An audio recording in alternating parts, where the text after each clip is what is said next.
और अब से थोड़ी देर पहले प्रधानमंत्री मोदी अफ्रीका के एक देश में पहुंचे हैं। इस देश का नाम है घाना।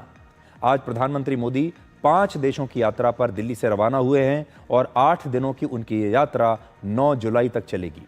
घाना के बाद प्रधानमंत्री मोदी ट्रिनिडाड और टोबैको, अर्जेंटीना, ब्राजील और नामीबिया जाएंगे। और आज हम भारत की अर्थव्यवस्था और विदेश नीति में अफ्रीका के विकासशील और भारत के समर्थक देशों में एक घाना के महत्व को डिकोड करेंगे। भारतीय समय के मुताबिक रात करीब 8 बजे प्रधानमंत्री मोदी का यह विशेष विमान घाना की राजधानी एक्रा में लैंड कर चुका है और एयरपोर्ट पर ही घाना के राष्ट्रपति जॉन महामा ने प्रधानमंत्री मोदी का स्वागत किया। प्रधानमंत्री मोदी को गार्ड ऑफ ऑनर के साथ 21 तोपों की सलामी दी गई। तस्वीरें आप देख सकते हैं।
अब से थोड़ी देर पहले प्रधानमंत्री मोदी अपने होटल में पहुंच चुके हैं, जहां पर भारतीय मूल के लोगों की काफ़ी भीड़ मौजूद थी।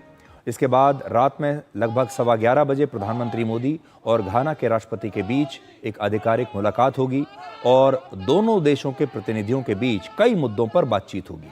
कई समझौतों पर हस्ताक्षर होंगे और इसके बाद घाना के राष्ट्रपति प्रधानमंत्री मोदी के सम्मान में एक स्टेट डिनर का आयोजन करेंगे और कल प्रधानमंत्री मोदी घाना की पार्लियामेंट को भी संबोधित करने वाले हैं।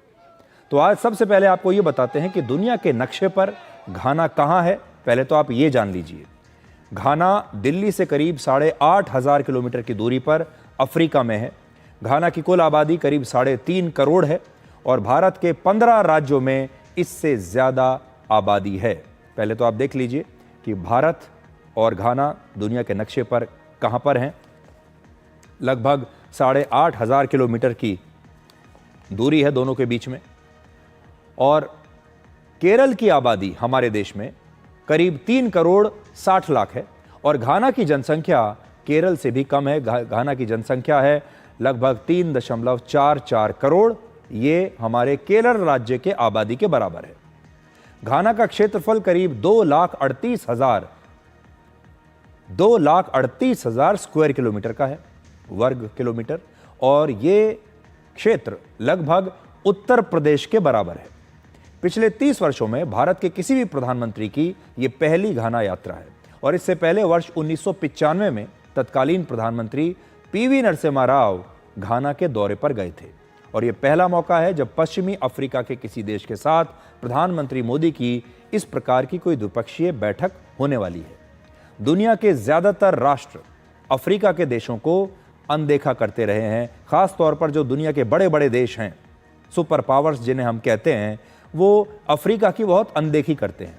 ये वो देश हैं, अफ्रीका के छोटे छोटे देश, जो बड़ी वैश्विक राजनीति का हिस्सा नहीं है। दुनिया की जो बड़ी पॉलिटिक्स है, जिसमें बड़े बड़े देश पॉलिटिक्स खेलते हैं, ये देश उस पॉलिटिक्स का हिस्सा नहीं है। यानी ये किसी भी सुपर पावर के ग्रुप में नहीं है, किसी के खेमे में नहीं है। ऐसे देशों को एक नाम दिया गया है और वो है ग्लोबल साउथ। इससे पहले इन देशों को कभी डेवलपिंग देश कहा जाता था, कभी विकासशील देश कहा जाता था, लेकिन अब इन्हें कहा जाता है ग्लोबल साउथ। और भारत इस समय ग्लोबल साउथ का एक ग्लोबल लीडर बन चुका है, क्योंकि हम दुनिया के अलग अलग मंचों पर इन छोटे छोटे देशों के मुद्दों के साथ साथ उनकी समस्याओं को उठाते हैं, उनकी आवाज बनते हैं और इन देशों की मदद करने की कोशिश करते हैं। इसलिए बड़ी बात जो है वो ये है कि दुनिया के बड़े बड़े देश ग्लोबल साउथ के इन छोटे देशों की तरफ ध्यान नहीं देते, इन्हें महत्व नहीं देते। उन्हें लगता है कि इनकी कोई जरूरत नहीं है। प्रधानमंत्री मोदी की घाना यात्रा के 3 बड़े मकसद हैं। पहली बात, भारत और घाना के बीच व्यापार और इन्वेस्टमेंट के साथ साथ घाना से गोल्ड का इंपोर्ट बढ़ाया जा सकता है, सोने का इंपोर्ट। दूसरा, घाना में एक वैक्सीन हब डेवलप करने पर फोकस रहेगा, भारत की मदद से यह वैक्सीन हब बनाया जाएगा। और तीसरी बात, कृषि और एनर्जी के साथ डिफेंस के सेक्टर में आपसी सहयोग को मजबूत किया जाएगा दोनों देशों के बीच। भारत और घाना अंतर्राष्ट्रीय मंचों पर एक दूसरे का साथ पहले भी देते रहे हैं। दोनों देश गुट निरपेक्ष आंदोलन के सदस्य रहे हैं, यानी घाना हमारा पुराना दोस्त और साथी है। और घाना ने संयुक्त राष्ट्र सुरक्षा परिषद में भी भारत की स्थायी सदस्यता का समर्थन किया है। घाना दुनिया का दूसरा सबसे बड़ा कोको उत्पादक देश है और यहाँ के कोको से दुनिया भर में चॉकलेट्स बनाई जाती हैं। दुनिया में कोको का उत्पादन करने वाला सबसे बड़ा देश, यानी जो नंबर 1 पर है, वो है आइवरी कोस्ट। और घाना दूसरे नंबर पर है जो कोको बनाता है, जो चॉकलेट में इस्तेमाल होता है। सो चॉकलेट खाने के जो शौकीन हैं हमारे देश में लोग, हमारे दर्शक, वो ये जान लें कि ये चॉकलेट जो वो खाते हैं ये कहाँ से आती है। घाना दुनिया में सबसे ज़्यादा मशहूर कोको के अलावा अपने सोने के भंडार के लिए है। आप में से ज़्यादातर लोगों ने शायद कभी गोल्ड माइंस को देखा नहीं होगा। सोने की खदान कैसी होती है, खान कैसी होती है। घाना में दुनिया की कुछ सबसे बड़ी गोल्ड माइंस मौजूद हैं और यहाँ सोने के इतने भंडार हैं कि ब्रिटिश शासन के दौरान इस देश का नाम द गोल्ड कोस्ट था, जिसका मतलब है सोने का तट। हालांकि वर्ष 1957 में ब्रिटेन से आज़ादी मिलने के बाद इस देश का नाम घाना रख दिया गया और इस समय घाना दुनिया में सोने का 6ठा सबसे बड़ा उत्पादक देश है। 6ठे नंबर पर है सोने के उत्पादन में। वर्ष 2023 में भारत ने लगभग 7,800 करोड़ रुपए में करीब 15,800 किलोग्राम गोल्ड घाना से खरीदा था और इतना सोना इंपोर्ट किए जाने की वजह से ही भारत इस समय घाना के टॉप 5 ट्रेडिंग पार्टनर्स में से एक है। भारत घाना से सोना खरीदता है, पेट्रोलियम लेता है, कोको लेता है और काजू सहित कई और सामान भी खरीदता है, जबकि घाना भारत से दवाइयाँ लेता है, कंस्ट्रक्शन का सामान लेता है, चावल और गाड़ियाँ सहित कई दूसरी चीज़ें घाना हमसे खरीदता है। और पिछले साल दोनों देशों के बीच करीब 26,500 करोड़ रुपए का व्यापार हुआ था। अब सोचिए, वर्ष 2025 में भारत दुनिया की सबसे तेजी से बढ़ने वाली बड़ी अर्थव्यवस्थाओं में से एक होगा और घाना अफ्रीका में सबसे तेज रफ्तार से बढ़ने वाली अर्थव्यवस्थाओं में से एक है।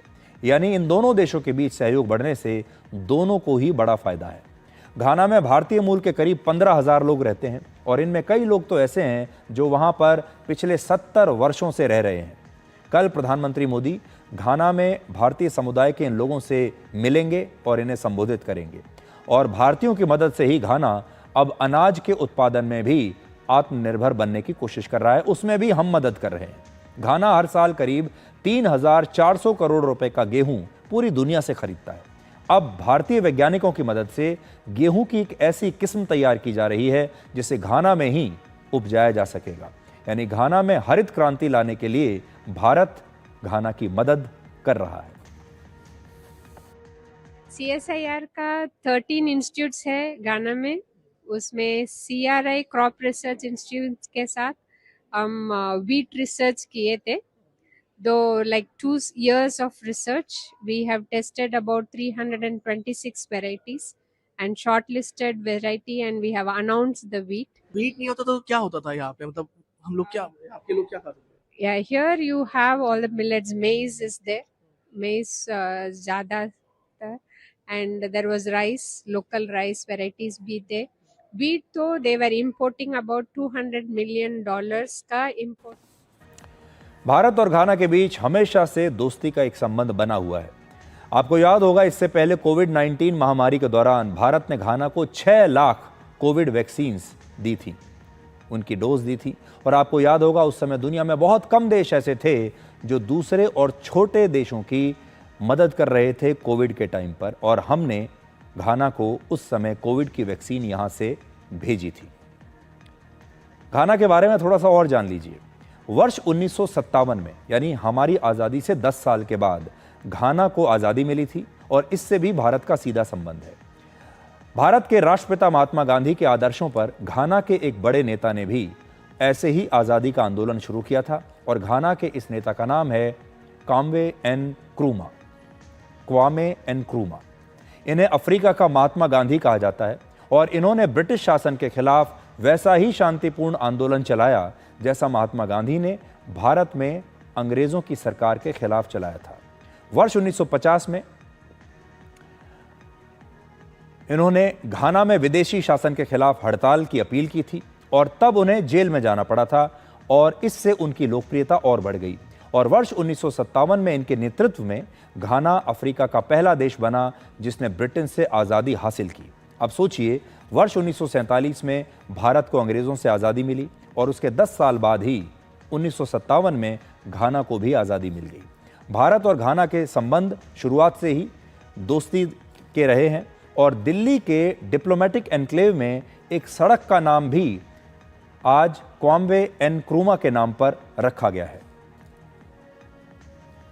ये आप देख लीजिए, क्वामे एन क्रूमा मार्ग, ये दिल्ली में है आज, और घाना के इसी नेता के नाम पर इस सड़क का नाम रखा गया है।